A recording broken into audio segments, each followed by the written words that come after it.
E as discussões sobre a reforma do imposto de renda avançam no Congresso Nacional, mas algumas mudanças devem ser propostas no texto. Justamente sobre esse assunto, que impacta a vida de milhões de brasileiros, nós vamos conversar com o relator da reforma, o senador Ângelo Coronel, do PSD da Bahia, a quem eu agradeço demais pela participação. Seja muito bem-vindo à Jovem Pan, senadora. Bom dia, Daniel. Bom dia, Kalina. Prazer mais uma vez estar conversando com vocês.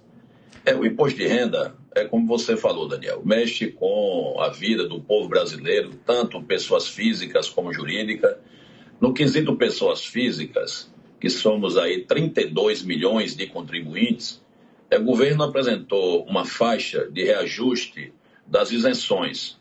Essa tabela é apresentada pelo governo, eu estou querendo fazer modificação, indexando-a com os índices inflacionários. Para vocês terem uma ideia, de 2015 para cá, que foi o último reajuste da faixa de isenção, já estamos aí com 41% de inflação acumulada.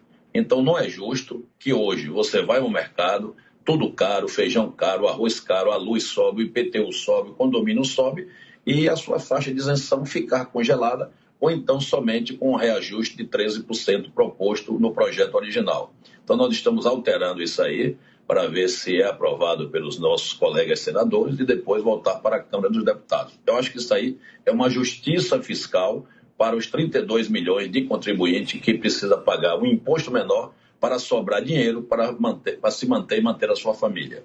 E agora eu volto à entrevista, senador Ângelo Coronel, do PSD da Bahia. Desculpe interrompê-lo mais uma vez. Agora, o senhor falava sobre as mudanças no texto, né? Inclusive, uma das mudanças prevê tirar a tributação de lucros e dividendos, não é mesmo, senador? Por favor, continue seu raciocínio. Exatamente, Kalina. Imagine você ter uma empresa, você auferiu lucros ao longo do tempo, deixou esse lucro acumulado, não distribuiu para os sócios, pagou o imposto de 34%, e agora o projeto quer que, além dos 34% que você pagou lá atrás, que você já foi tributado lá atrás, você pague mais 15% quando distribuir. Isso é um absurdo, isso vai gerar um contencioso fiscal muito grande, além de tem empresas que já estão começando a distribuir, se planejando para distribuir até dezembro desse ano, para fugir dos 15%. E aqueles que não distribuírem, que não tiver tempo, não tiver dinheiro em caixa para distribuir, eles vão, com certeza, ajuizar em janeiro. Ou seja, nem o governo vai arrecadar e simplesmente vai prejudicar o andamento fiscal das empresas. Então, isso aí será retirado também do meu relatório. Agora, senador, existe um certo imediatismo em aprovar este texto, antes mesmo do término do pagamento do auxílio emergencial. Isso deve acontecer até o final de outubro agora? Existe essa previsão? Não há mais necessidade, porque o governo já fez um reajuste no Bolsa Família, já trocou de nome Auxílio Brasil, já colocou mais R$100 como um novo auxílio emergencial. Ou seja, o governo já poderia criar os programas temporários sem necessidade de aprovarmos a reforma do imposto de renda. Isso o governo já procedeu. Ou seja, então esse projeto que está na minha mão, não há nenhuma indexação para aprovar o auxílio do Bolsa Família ou a criação desse incremento do novo auxílio emergencial num valor menor para complementar o valor do Bolsa Família. Então isso aí está tranquilo. Aqueles que estão aí carentes, precisando desses R$400 para melhorar a sua sobrevivência, com certeza não terão problema de descontinuidade. Perfeito. Senador, quem fala é o jornalista Daniel Canhato. Eu gostaria de saber, o senhor, claro, tem visitado muitos estados, conversado com empresários, lideranças dos mais diferentes setores da sociedade, da cadeia produtiva. Eu gostaria que o senhor nos destacasse quais são as maiores reivindicações deles, se ainda há possibilidade de fazer ajustes nesse texto, e também gostaria que o senhor nos dissesse quais são os próximos passos, porque nós sabemos que esse texto está na Comissão de Assuntos Econômicos, me corrija se eu estiver errado, e também quais são as pendências para o senhor concluir o texto do seu parecer. Olha, Daniel, eu continuo ouvindo todos os segmentos que são os geradores de impostos, porque na minha concepção, nós temos que ouvir o pagador e o recebedor. Eu já ouvi o recebedor, que é o governo, eu preciso ouvir os pagadores. Porque os pagadores também têm que concordar com essas medidas. Evidentemente, reforma tributária em final de exercício fiscal é muito complexo, porque não dá tempo dentro dos escritórios de contabilidade se adequarem à nova realidade. Na minha ótica, a reforma tributária tem que ser feita em início de governo e em início de exercício fiscal. É o que não está acontecendo nesse momento.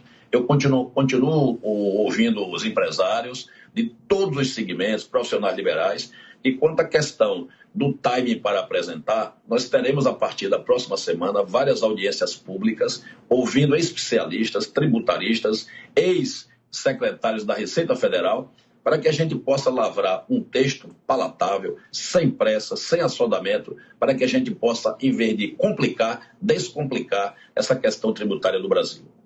Agora, senador, a gente viu que essa semana repercutiu muito o assunto do Auxílio Brasil, né? Esse benefício de R$400, mas o Auxílio Caminhoneiros também de R$400, essa ameaça de furar o teto de gasto, enfim, a PEC dos precatórios que altera o teto de gastos. Eu gostaria de saber do senhor, senador, o que o senhor achou disso tudo?